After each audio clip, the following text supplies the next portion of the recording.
Ta'Niya Latson, welcome to the Courtside Club. When the game is on the line, Ta'Niya Latson goes to work. You said at the beginning of the season that you wanted to improve on your leadership. Do you feel like you've done that this season? I'm way more confident. I feel like I'm in a position where I can be a great leader, and I am a great leader. I feel like I've grown in that area for sure. Latson gets it up and hits it at the buzzer for Florida State.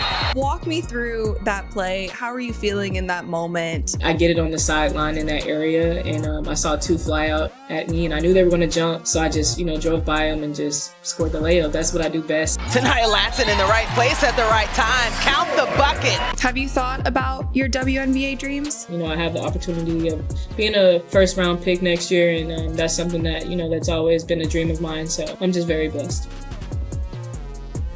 What's up, you guys? I'm Rachel DeMita, and welcome to the Courtside Club. Today is another episode of Courtside Madness, where we have another player interview for you. And today, I'm so excited to welcome Ta'Niya Latson on the show. She has flown so far under the radar, and she doesn't get as much media attention that she deserves. So I'm so excited to share her story with you guys today. You guys can get familiar with her game, and this is definitely a player to look out for in this year's NCAA tournament. So I hope that you guys enjoy the interview, and let's jump into it. Ta'Niya Latson, welcome to the Courtside Club. Thank you. Thank you so much. Thank you for coming on. I firstly just want to say you are such an incredible player, and I'm so happy to have you on today because I feel like you have flown under the radar for nearly your entire college career. I don't know how you continue to do it, even with all the accolades, but I'm so excited today to talk about your game, introduce your game to our courtside audience, and I think it's going to be fun. Thank you. So we are sitting here at the end of your junior season, getting ready for the tournament. How are you feeling? I'm feeling good. I'm really hopeful going into this tournament that we'll make a good run. And I'm just excited to see what we do as a team. Do you guys have any set goals? What are your sights on? Of course, we want to make it to a Sweet 16. We want to get past that first round. That's something that we weren't able to do since I've been here. So get past the first round, possibly go to a Sweet 16, Elite 8, and, just see what happens. So you said at the beginning of the season that you wanted to improve on your leadership with this team. Do you feel like you've done that this season? Oh, yeah, definitely, for sure. That's something that I took on a role. Last year I was a captain, but I didn't really know much. I was a sophomore. I wasn't really confident in my voice, and I feel like this year I'm way more confident. As the season progressed, I feel like I'm in a position where I can be a great leader, and I am a great leader. It's a work in progress still, but, I feel like I've grown in that area for sure. In what ways have you seen that trickle down into your team? Do you feel like your guys' chemistry is better overall? Do you feel like you guys are talking more on the court? Yeah, definitely. I feel like, people, they respect me, KK, and O's. We're the three captains. They respect our voices. And my teammates, they take the constructive criticism and they try to, fix things, and we all just have each other's back. The biggest thing is just holding each other accountable and, pushing each other and getting better and closer as a team. And I feel like we've done that on and off the court. So yeah. That's special when you have teammates that you're able to push them, hold them accountable, but it's not like it creates tension between the two. You're able to be tough, but it ends up improving everyone. Mm-hmm. Is there anything else in your game that you feel like you've made a leap on this season and that you've improved on? I would say my shooting for sure. My 3-point shot shooting has been, better than previous years, and that's something that I've been working on in the off season and even during the season, just getting up more reps, getting up, more shots with the coaches and stuff like that. Staying after practice, coming in the gym and working hard. I feel like that's been an area that I've always wanted to improve, and I'm doing that this year. So I'm just excited to see where that can keep going. So you lead the country in scoring. That's not a small feat. 24.9 points per game. And you're also doing it efficiently. So what is that one thing that gets you going offensively? Because I feel like it's different for every player. Sometimes it's a hustle play on defense. Sometimes it's getting their teammates involved first. What is it for you? attacking the basket, getting to the rim, that's what gets me going. When I see that first layup go in, I'm like, okay, I'm going to have a good game. And also getting my teammates involved definitely helps too, because I know when we're playing as a team and we're gelling, it's just good for everybody. You're definitely a downhill player, and it's very hard to stop you. When you have your mindset, like, I'm going to take it to the rim, I've seen you break 4 people's ankles at one time and get to the bucket. So you had 40 points in the game against Virginia Tech. So that's tying Florida State's record for most points in a game, which was set by Natasha Howard in 2014. As we all know, she's having an incredible career in the WNBA. So how does that feel to, one, be up there on the leaderboard at Florida State, but also be up there with somebody like Natasha? It feels amazing. I mean, this is what I worked for, and I went to Coach Brooke in the beginning of the season with some goals, and I'm just, I was just so happy to see it play out the way it did. And 40 points was always, a goal for me, especially because I could score a lot. I wanted to break that record, but I missed a couple free throws. But I'm just blessed. And Natasha, she's such a great leader. She is genuine when she is, supporting us on social media and stuff like that. So I look up to her in a lot of ways. Have you spoken to her at all? Yeah, definitely. Yeah, she DMs us all the time. She supports us. She reposts us on her story. So yeah, she's just a great person. Has she given you any advice that's really stuck with you? Not really. She just shows a lot of love and support. And that's big for a person, in her career and what she's doing now. And, she's always giving back. And, she talks a lot to KK because they play most of the same position. I'm not a big man, but, she shows a lot of love, and it's very appreciated. That's awesome to have that support. So I want to talk about the big win that you guys had against Notre Dame toward the end of the season. How big was that for you guys? Because I think Notre Dame at the time was the #1 seed. Mm-hmm. Yeah, it was a big win for us. They had lost the previous game. And we just, we tried to capitalize off of their mistakes. They're a really, really good team, possibly a Final Four team. So we knew we had our work cut out for us, but we did it as a team. And I feel like that was the beauty of that win. Everybody pinched in.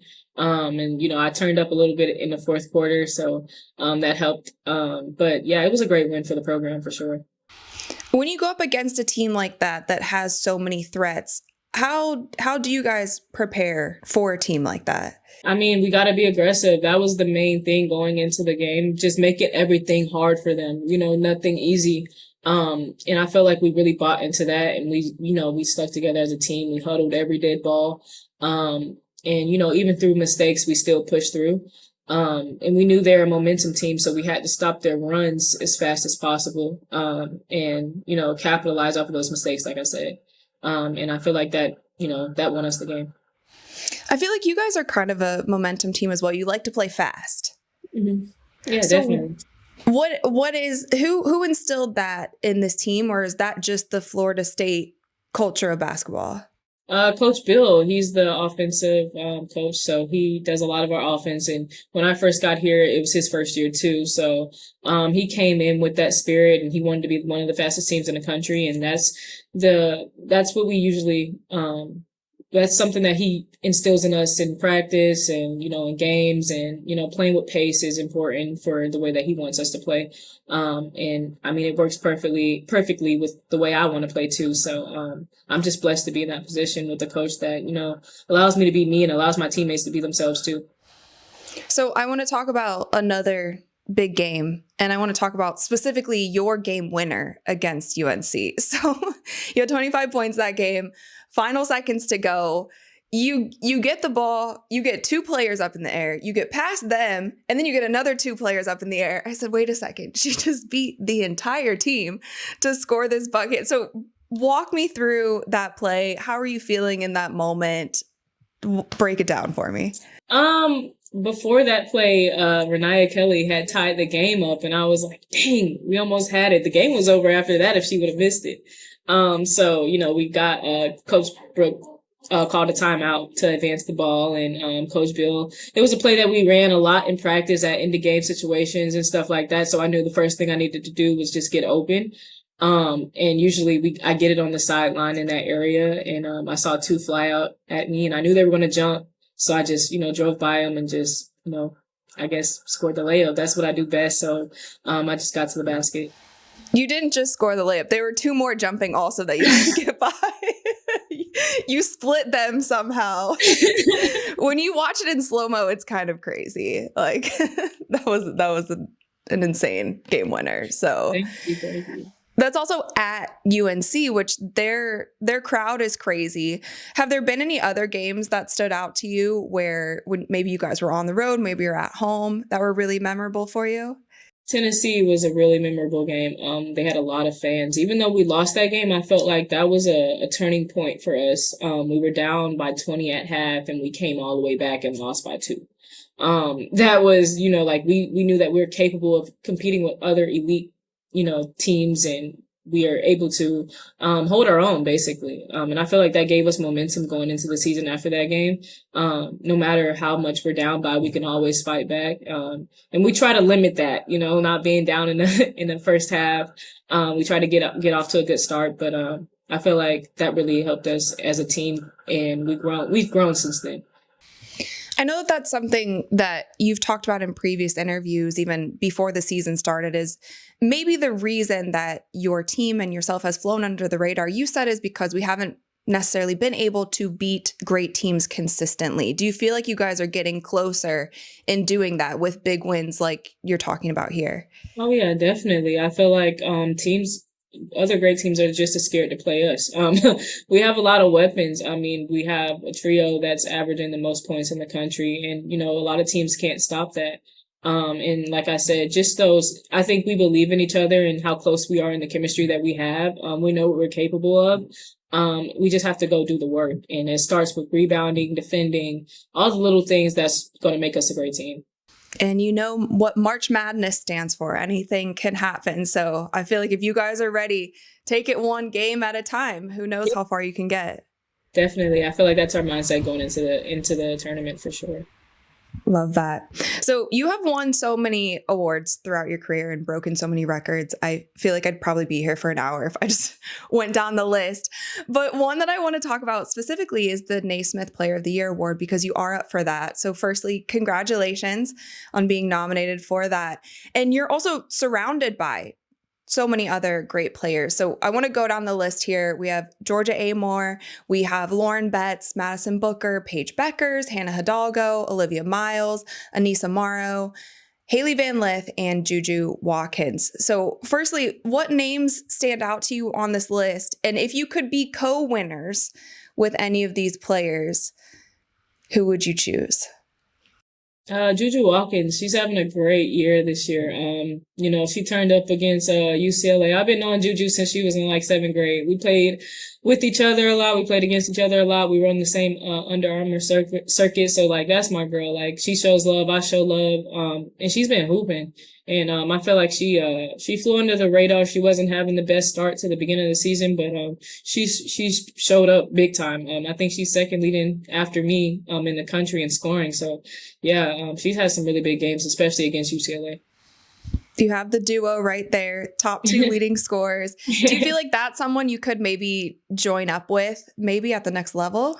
Oh, yeah, definitely, for sure. We don't know what the future holds, but I'm excited to see where her career ends up and where I end up for sure. So tonight here on the Courtside Club, we like to take a halftime break, and I have a little game for you if you're down. Okay. Okay, so today I want to build the perfect basketball player. So I have a list of traits, and I want you to choose the player that you would choose if you were building the perfect player. This can be on the men's side, this can be on the women's side, pro, college, you name it. This is your player. Okay. Cool? Yeah, okay. cool. So let's start with our ball handling abilities. Kyrie. Yeah. Great choice. Okay, so what about long range shooting? Steph Curry. Also, 2 of the best. What about the mid range game? That's different. Oh, Courtney Williams. Okay. Yeah. I'll take that. I like that. What about finishing at the rim? LeBron. Yeah. Easy money. I've also heard you said that you looked up to him and tried to kind of mimic his style of play with his athleticism. Yeah, definitely. He's very explosive. I mean, nobody plays like LeBron. Even at this level, like nobody has came in the league and just played like LeBron. It's hard to mimic that. Like he's just a beast. Like and that's how he plays. He's developed a shot over the years too, so like it's just hard to guard that. But yeah. All right, so we have his finishing at the rim. So what about defense? Ooh. Who's playing really good defense right now? Asar Thompson. I think he's at he plays for the Detroit Pistons. He's been locking up a lot of great players lately. So yeah, him. Okay, little wild card there. I like it. Yeah. So, what about rebounding? Shaq. Easy. we're going all eras here, but I love it. Okay, how about athleticism? Ooh, dang. I don't know. Anthony Edwards. I like it. You'll have some explosive dunks there. Yeah. What about basketball IQ? Magic Johnson. Perfect. What about trash talking abilities? Ooh, trash talking abilities. This could also be someone you played against who might have been, talking a little too much. They don't talk to me. They know what it is on the other side if they start talking. Don't talk to me. Don't talk to me because I'm gonna get started. I don't want to do that. You got another 40 coming. Yeah. Right. Probably. I don't know any trash talkers. I mean, Draymond Green, but like he's so like, ugh. But yeah, Draymond Green. Because he'll take it beyond the trash talking. Yeah. You go too far sometimes. Yeah. So you'll just take his talking. We don't need anything extra. Yeah. Okay. And last but not least, their heart. Their heart. Ooh. I don't know.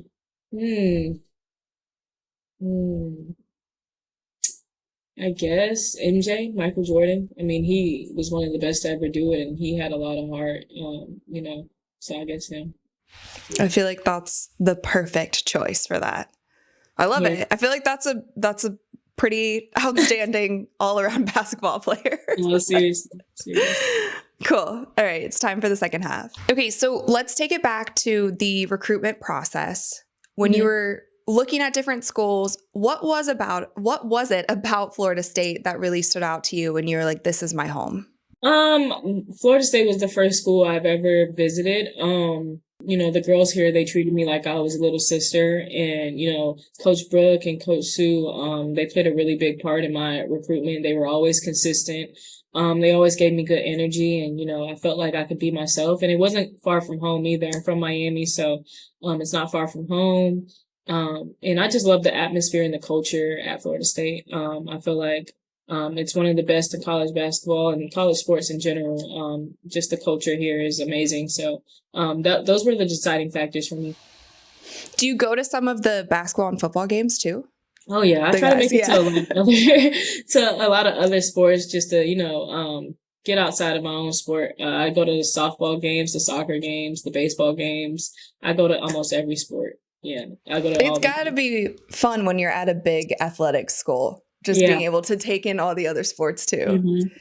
Yeah, definitely. And our women's sports is really good. Like, disclaimer, a lot of people don't know that, but our women's sports are really good. Like softball and soccer, they're always really good. So I enjoy those games. So when you got to Florida State as a freshman, they threw you right in.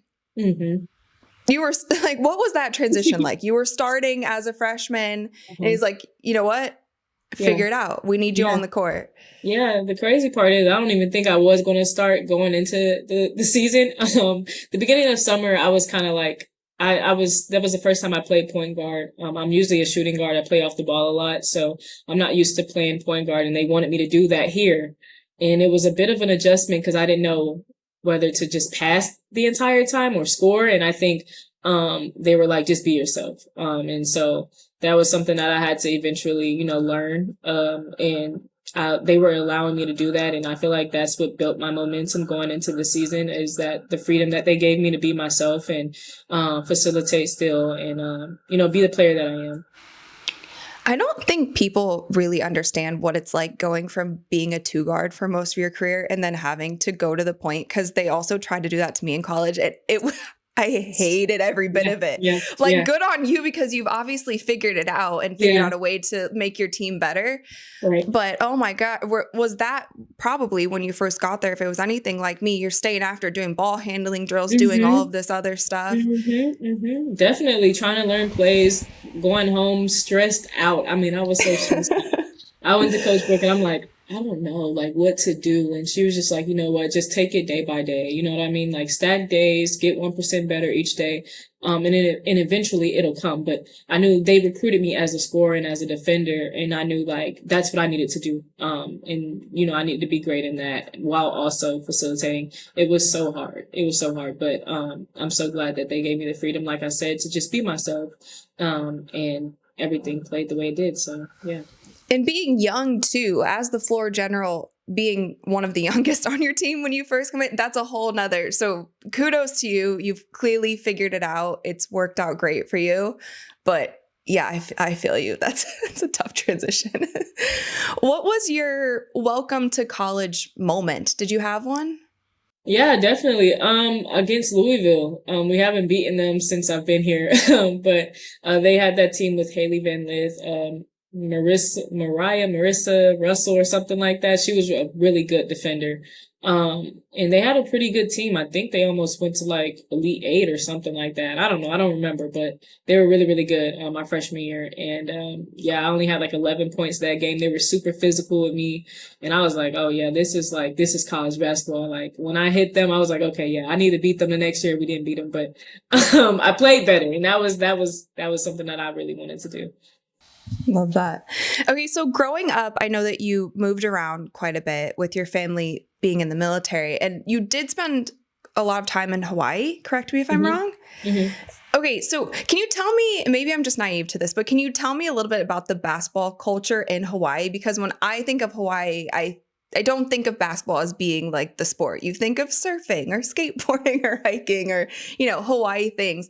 What was the basketball culture like there and playing basketball there? It was super physical. I feel like that's the reason why, I'm able to, get to the basket the way I am. I've always been a downhill player. I never really had a shot. So that was something that, I had to take on. They were super physical, like I said. And it was just like people took it serious. Like it was really big around like where I live. So it was, people took it really serious. I played with a lot of good players. I used to play against a lot of guys too. Like I played with both, like mixed with girls and boys. So I played a lot of basketball in Hawaii, and I feel like that's where I grew to love the game even more because I developed my game a little bit there and I became stronger and, people were telling me how good I was, and that's where I received my first offer. So, yeah, it's a really good culture down there in Hawaii with basketball. Was there anything else that you did in Hawaii? Did you ever surf or anything in your free time? Oh no, I never. You're I'm like, too scared. I was too scared to do that. But we used to go to the beach all the time. Okay, so you were on the beach. You just weren't out there No. riding the waves. No. Okay. I fully understand. I get it. When did you know that you were all in on basketball and that you wanted to play at that next level? Probably eighth grade while I was in Hawaii when I first received my first offer.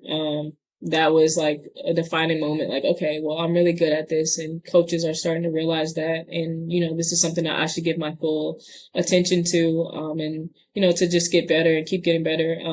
And that was something that my dad wanted for me, my mom wanted for me. They were very supportive, so that's when I decided to really start taking it serious. Have you thought about your WNBA dreams? Yeah, of course I want to go to the league. I have the opportunity of being a first round pick next year, and that's something that, that's always been a dream of mine. So I'm just very blessed. Are there any players that in the league now that you've been following? Yeah, Natasha Howard is one of them. Courtney Williams, I watch her game a lot. Aja Wilson, she's a beast. We have the same agent, so I see a lot of her stuff. Chelsea Gray, a lot of them. I follow a lot of the greats in the league. I used to follow Diana Taurasi, but now she's retired, so I used to watch her game a lot too. That's crazy. It's an end of an era for Taurasi, which I used to also watch her when I was a kid. She's been around forever. But this new wave that we're seeing in women's basketball with the class that's coming out this year, the one that will be your class next year and continuing on, is so exciting. So I'm truly excited to see you at the next level and obviously follow the rest of your college career, starting with the tournament coming up. But I know it is a hectic time for you guys. I don't want to keep you too long, but before I let you go, I have some buzzer beaters for you. Okay. Okay. So who is one person that you would love to see sitting courtside at your game? LeBron James. Yeah. It's a good one. Yeah. Who is one person, dead or alive, that you would love to sit courtside with? Dead or alive. Ooh. I would probably say Steph Curry. I like Steph Curry. Okay. We got the 1 and the 2. We have your finishing at the rim sitting courtside for your game, and then we have your long range shooter sitting with you. Yeah, he's a good one. And what is one event in history, it could be a sporting event or other, that you would love to sit courtside for? I would probably say the Enrique Notre Dame game winner. That was crazy. I was actually like watching the TV and I watched that live and it was insane. So I wish I was at that game for sure. That was huge. Yeah. Well, Ta'Niya, thank you so much once again for coming on Courtside Club. Let everyone know where they can find you on social media or anything that they should be on the lookout for. You can find me at CBG Ta'Niya on Instagram, and Twitter is Ta'Niya Latson, and my TikTok is Ta'Niya Latson. Yeah. Perfect. We will tag you there, and obviously good luck in the tournament and the rest of the way. We will be following along for sure. Thank you so much. I appreciate you guys for having me.